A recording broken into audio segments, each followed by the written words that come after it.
Nobody is dying. Noah Lyles explains why he does not take defeat personally. Noah Lyles has opened up about not bowing to pressure from fans and why his losses, even at the recent World Athletics Championships in Tokyo, Japan, do not bother him. Noah Lyles went into the race with the hope of defending his 100, 200m and 4x100-meter relay titles, but missed the shot in the 100m, where he finished third. Seville stormed to a personal best time of 9.77 seconds to win the race as Kishane Thompson, the Olympic 100-meter silver medalist, came in second. However, Noah Lyles claimed top honors in the men's 200-meter, becoming just the second man after Usain Bolt to win the 200-meter at a world championship 4 times in a row. He won his first title at the 2019 World Championships in Doha, Qatar, before defending his title on home soil in 2022 in Eugene. Noah Lyles then claimed top honors in the 200m in Budapest before his exploits in Tokyo. The reigning Olympic 100m champion also impressed in the men's 4x100-meter relay, anchoring the U.S. to another gold medal. Noah Lyles pointed out that being a huge mental health advocate, he is always keen on ensuring everything is checked before lining up for a race. Having competed for more than 5 years now, the 2-time Olympic 200-meter bronze medalist believes he has mastered how to deal with whatever comes his way. Noah Lyles pointed out that when it is time to be smart and play mind games, he always shows up, and when it is time to be vulnerable. When Noah Lyles steps onto the track, the world expects fireworks. His name has become synonymous with speed, flair, and the audacity of an athlete who believes he was born not only to race but to entertain. He strikes poses before races, drops bold quotes after them, and carries himself like someone who knows eyes are on him, because they are. But behind the showmanship lies a perspective that surprises many. In a sport where losing can feel like devastation and where fractions of a second often decide careers, Lyles has learned to embrace a philosophy that sounds almost radical. Nobody is dying. It's just a race. That's how he explains his approach to defeat. The early battles. Lyles wasn't always so zen about losing. As a teenager rising through the ranks in Virginia, he hated the sting of finishing second. Every race he didn't win felt like a personal failure.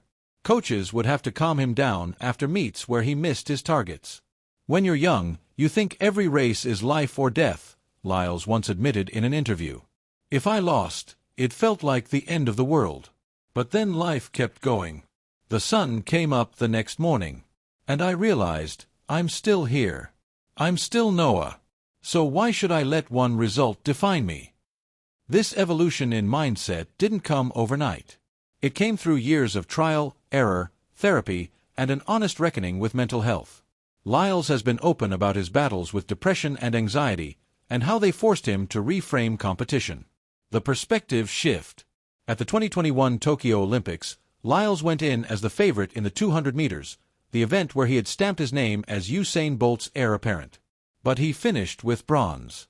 For many, it was a crushing disappointment. For Lyles, it was a turning point. I walked away from that race and thought, okay, I didn't win. But am I alive? Yes.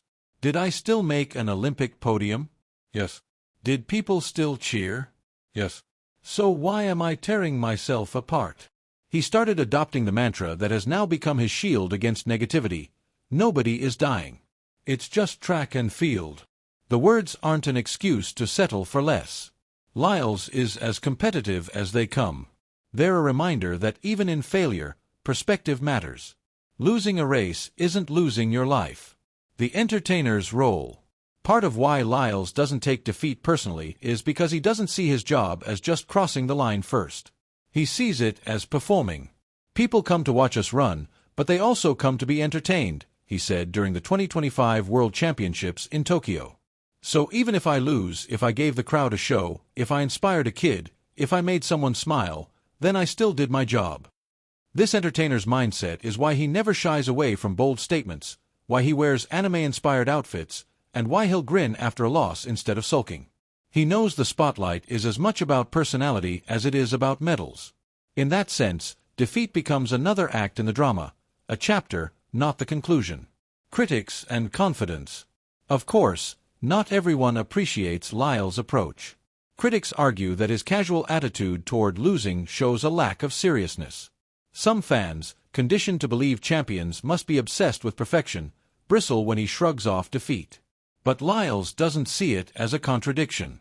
In his eyes, confidence means being secure enough to admit that loss doesn't erase greatness. If you're only valuable when you win, then you'll always be chasing validation. That's exhausting. I know who I am whether I cross the line first or last, he explained in a podcast earlier this year.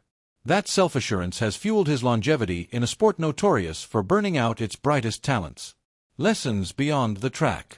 Lyles' mantra isn't just about athletics, it's about life. He's candid about how therapy and personal reflection helped him realize that his self-worth couldn't hinge on race results. He often tells young athletes, "Your value doesn't vanish because you lost. The medal isn't what makes you special, you are." This resonates in a generation where mental health is finally being discussed openly in sports. Athletes from Simone Biles to Naomi Osaka have echoed similar sentiments, and Lyles fits into that movement as both a champion and a spokesperson for resilience. Tokyo 2025. The proof in practice. The world saw this philosophy in action during the 2025 World Athletics Championships in Tokyo. Lyles was expected to dominate, and he did, claiming another 200-meter gold and anchoring the U.S. relay team to victory. But there was a twist. In the 100m, Letzel Tebogo of Botswana edged him out. For many sprinters, losing the marquee event would have overshadowed everything else. Not for Lyles. In the post-race interview, he smiled and said, "Nobody is dying.